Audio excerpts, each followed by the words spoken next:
अगर आपकी उम्र 19 या 19 वर्ष से कम है और आप डिफेंस सेक्टर में ऑफिसर ग्रेड की जॉब पाना चाहते हो तो आपके लिए सबसे बेस्ट चॉइस है नेशनल डिफेंस एकेडमी में जाना। यहाँ ग्रेजुएशन भी कराया जाएगा, साथ ही साथ हर तरह की ट्रेनिंग भी दी जाएगी और नंबर ऑफ़ स्पोर्ट्स तो हैं ही। और क्योंकि हर स्टूडेंट को ये जिज्ञासा होती है कि यहाँ से निकलने के बाद जब वे ऑफिसर बनेंगे तो इनकी सैलरी कितनी होगी और इनको कितनी रेस्पेक्ट मिलेगी। तो दोस्तों, आपको पता ही है कि फ़ौज के जवानों को कितनी रेस्पेक्ट मिलती है, तो इसमें तो आप एक ऑफिसर बनो।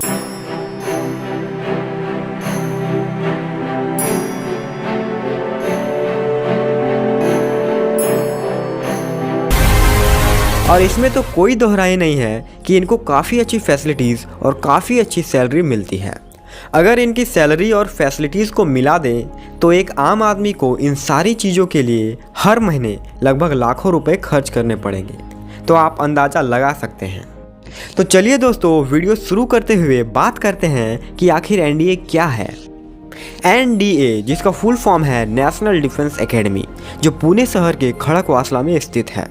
यह दुनिया की पहली ट्राई सर्विस एकेडमी है, यानी यहाँ आर्मी, नेवी और एयरफोर्स तीनों सेवाओं को एक साथ ट्रेन किया जाता है। इसे ज्वाइन करने के लिए सबसे पहले आपको एनडीए का एंट्रेंस एग्ज़ाम देना होगा, जो यूपीएससी द्वारा कंडक्ट कराया जाता है और इसे वर्ष में 2 बार कंडक्ट कराया जाता है, NDA/NA1 और NDA/NA2 के नाम से। और इसके लिए बॉयज़ और गर्ल्स दोनों ही अप्लाई कर सकते हैं। और एनडीए का जो रिटन एग्ज़ाम होता है वो ऑफलाइन मोड में होता है, यानी पेन पेपर बेस्ड, जिसमें अंग्रेजी और हिंदी दोनों ही माध्यम होते हैं और ये MCQ बेस्ड होते हैं, यानी ऑब्जेक्टिव टाइप। दोस्तों, अगर आम भाषा में मैं एनडीए को समझाऊं तो यदि आप इंडियन आर्मी, इंडियन नेवी या इंडियन एयरफोर्स में ऑफिसर बनना चाहते हो तो आप एनडीए को ज़रूर ज्वाइन करें। दोस्तों, ये तो थी एनडीए की संक्षिप्त में जानकारी। अब बात करते हैं कि आखिर एनडीए को ज्वाइन करने के लिए आपकी एलिजिबिलिटी क्राइटेरिया क्या होनी चाहिए और एज लिमिट क्या होनी चाहिए। एलिजिबिलिटी क्राइटेरिया में तो सबसे पहले आप एक भारतीय होने चाहिए, दूसरा अविवाहित होने चाहिए, तीसरा आपकी एज लिमिट 16.5 साल से 19.5 साल के बीच होनी चाहिए और चौथा, बात करें एजुकेशन क्वालिफ़िकेशन की, तो इसमें आप 12वीं पास या 12वीं में पढ़ रहे हो तो आप फॉर्म अप्लाई कर सकते हो, लेकिन ज्वाइनिंग के समय आप 12वीं पास होने चाहिए, तभी आप सक्षम होंगे एनडीए को ज्वाइन करने के लिए। अब बात करते हैं कि आखिर 12वीं में कौन सा सब्जेक्ट होना चाहिए आर्मी, नेवी और एयरफोर्स में जाने के लिए। तो दोस्तों, अगर आप आर्मी विंग्स में जाना चाहते हो तो आपका 10th+2 में कोई भी स्ट्रीम हो सकता है, चाहे वो साइंस हो, आर्ट्स हो या कॉमर्स हो, तो आप एलिजिबल हैं।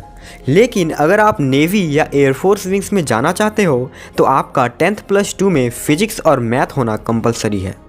इसका मतलब यह है कि आपका 10th+2 में साइंस स्ट्रीम होना चाहिए, साथ ही मैथमेटिक्स भी होना चाहिए, क्योंकि जो सिर्फ फिजिक्स, केमिस्ट्री और बायोलॉजी लेते हैं वे केवल आर्मी विंग्स के लिए ही एलिजिबल होंगे। लेकिन जो फिजिक्स, केमिस्ट्री, बायोलॉजी के साथ मैथमेटिक्स भी लेते हैं या सिर्फ फिजिक्स, केमिस्ट्री और मैथमेटिक्स ही लेते हैं, वे आर्मी विंग्स के साथ साथ एयरफोर्स या नेवी विंग्स के लिए भी एलिजिबल होंगे। तो होप आपको ये अच्छे से क्लियर हो गया होगा। दोस्तों, ये तो थी एलिजिबिलिटी क्राइटेरिया, यानी यदि आप एलिजिबल हैं तो फॉर्म तो भरेंगे और फॉर्म भरने के बाद आपको रिटन एग्ज़ाम में बैठना होगा। लेकिन रिटन एग्ज़ाम में बैठने से पहले आपको ये पता होना चाहिए कि रिटन एग्ज़ाम का पेपर पैटर्न कैसा होगा, यानी कितने पेपर्स होंगे, इन पेपर्स में कौन कौन से सब्जेक्ट होंगे और इन सब्जेक्ट से कितने कितने मार्क्स होंगे, ये सारी चीज़ें। और साथ ही आपको इसके मार्किंग स्कीम के बारे में भी पता होना चाहिए, यानी एक क्वेश्चन के सही आंसर में कितने मार्क्स मिलेंगे और एक क्वेश्चन गलत होने पे कितने मार्क्स कटते हैं, ये सारी चीज़ें। और इसके अलावा जब आप रिटन एग्ज़ाम की तैयारी करेंगे तो आपको इसका सिलेबस भी पता होना चाहिए, इसीलिए इसके सिलेबस के बारे में भी बात करेंगे। और सिलेबस कंप्लीट करने के साथ साथ आपको प्रीवियस 5-6 वर्षों के क्वेश्चन भी लगाने होंगे, तो उसके लिए आप ओसवाल के बुक्स ले सकते हैं। इसमें आपको पिछले 6 वर्षों के यानी 11 सॉल्व पेपर दिए हुए हैं विथ एक्सप्लेनेशन। आइए इन बुक्स के ऊपर थोड़ा नज़र डालते हैं। तो जैसे आप जीएटी बुक को खोलेंगे तो आपको 15 पेज नंबर में 2018 से 2022 तक के क्वेश्चन एनालिसिस दिए हुए हैं, कि आखिर फिजिक्स से 2018 में कितने क्वेश्चंस हैं, केमिस्ट्री से कितने क्वेश्चन हैं, ये सारी चीज़ें। फिर आप जब पलटते हैं तो इसका सिलेबस दिया हुआ है। फिर आपको जीएटी का पेपर 1 मिलेगा जिसमें 100 क्वेश्चंस हैं और 4 ऑप्शंस हैं। पेपर 1 के बाद आपको इसका आंसर की मिलेगा जिसमें बहुत ही अच्छा दिया हुआ है कि क्वेश्चन 1 का ये आंसर है और क्वेश्चन 1 कौन से चैप्टर से है और कौन से टॉपिक से है ये भी दिया हुआ है। फिर आंसर की के बाद आपको इसका एक्सप्लेनेशन भी मिलेगा। इसी प्रकार मैथमेटिक्स का बुक भी है। पहले आपको सिलेबस मिलेगा, फिर आपको सॉल्व पेपर मिलेगा, फिर आंसर की मिलेगा एंड देन एक्सप्लेनेशन। और क्योंकि इसमें आपको कोई भी चीज़ ढूंढनी नहीं पड़ेगी, काफ़ी सरल दिया हुआ है, इसीलिए मैं आपको यह बुक सजेस्ट कर रहा हूँ। बाय करने के लिए आपको डिस्क्रिप्शन में लिंक मिलेगा, वहाँ से बाय कर सकते हैं। तो चलिए दोस्तों, सबसे पहले हम बात करते हैं एनडीए रिटन एग्ज़ाम के पेपर पैटर्न के बारे में। तो इसमें 2 पेपर्स होते हैं, पहला मैथमेटिक्स और दूसरा जीएटी यानी जनरल एबिलिटी टेस्ट। मैथमेटिक्स आपका कुल 300 मार्क्स का होता है और जीएटी कुल 600 मार्क्स का होता है, यानी रिटन एग्ज़ाम कुल 900 मार्क्स का होता है। आइए जानते हैं मैथमेटिक्स पेपर का मार्क्स डिस्ट्रीब्यूशन। तो इसमें कैलकुलस से 50 से 60 मार्क्स के पूछे जाते हैं, क्वाड्रेटिक इक्वेशन से 40 से 50 मार्क्स के पूछे जाते हैं, मैट्रिक्स और डिटर्मिनेंट से लगभग 75 मार्क्स के पूछे जाते हैं, प्रोबेबिलिटी से 25 मार्क्स, ट्रिग्नोमेट्री से 75 मार्क्स और कॉम्प्लेक्स नंबर से लगभग 25 से 30 मार्क्स के क्वेश्चन पूछे जाते हैं। आइए अब जानते हैं जीएटी पेपर का मार्क्स डिस्ट्रीब्यूशन। तो इसमें 2 सेक्शन होते हैं, एक इंग्लिश और एक जनरल अवेयरनेस। इंग्लिश से कुल 200 मार्क्स के पूछे जाते हैं जिसमें ग्रामर, वोकेबलरी और कॉम्प्रिहेंशन ये सारी चीज़ें इंक्लूड होते हैं।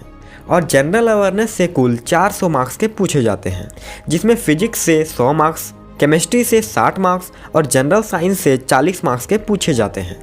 और हिस्ट्री से 80 मार्क्स, ज्योग्राफी से 80 मार्क्स, करंट इवेंट और पॉलिटी से 40 मार्क्स के पूछे जाते हैं। अब बात करते हैं इसके मार्किंग स्कीम के बारे में। तो मैथमेटिक्स में कुल 120 क्वेश्चन पूछे जाते हैं जिसमें एक क्वेश्चन सही होने पे 2.5 मार्क्स मिलते हैं, जबकि एक क्वेश्चन गलत होने पे 1/3 यानी 0.83 मार्क्स कटता है। यानी कुल मिला के मैथमेटिक्स 300 मार्क्स का होता है और इसके लिए आपको 2.5 घंटे का समय दिया जाता है।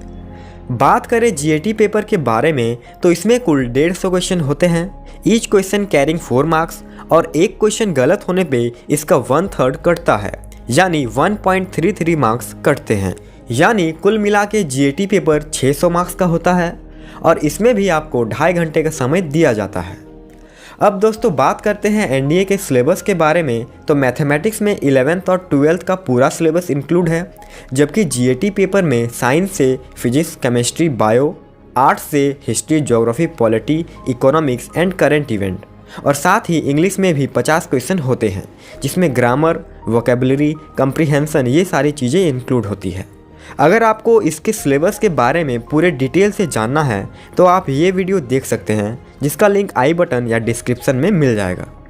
दोस्तों आपके जानकारी के लिए मैं बता दूं कि एनडीए के रिटन एग्ज़ाम के लिए लाखों स्टूडेंट्स फॉर्म भरते हैं, लेकिन ज्वाइन सिर्फ 400 स्टूडेंट करते हैं, जिसमें बॉयज़ के 381 सीट्स होते हैं और गर्ल्स के 19 सीट्स होते हैं। हो सकता है इसकी संख्या आगे जाके कुछ बढ़े। रिटन एग्ज़ाम के बाद जब रिजल्ट आता है तो 8 से 10 हज़ार स्टूडेंट रिटन एग्ज़ाम में क्वालिफाई करते हैं और इन स्टूडेंट्स को कुछ दिनों बाद एसएसबी इंटरव्यू के लिए मेल आता है।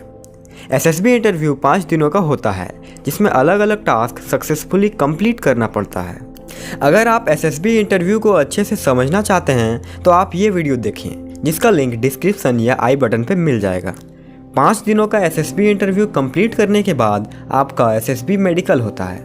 और दोस्तों जो कैंडिडेट्स एसएसबी इंटरव्यू में पास होते हैं उन्हीं का मेडिकल होता है और जो मेडिकल क्लियर कर लेते हैं उनका फाइनल मेरिट लिस्ट में नाम आता है। यानी मेडिकल के बाद जाके फाइनल मेरिट लिस्ट निकलता है और फिर आपकी ज्वाइनिंग होती है। यानी फॉर्म भरने से लेकर ज्वाइनिंग तक के सफ़र में करीबन 1 साल लग जाता है। ज्वाइनिंग के बाद एनडीए में प्रथम दिन कैसा होता है इसके लिए आप इस वीडियो को देखें जिसका लिंक मैंने डिस्क्रिप्शन या आई बटन में दे दिया है। तो आशा है दोस्तों आपको हमारी यह जानकारी अच्छी लगी होगी और एनडीए क्या है ये अच्छे से समझ आ गया होगा। तो मिलते हैं अगली वीडियो में, तब तक के लिए जय हिंद, जय भारत।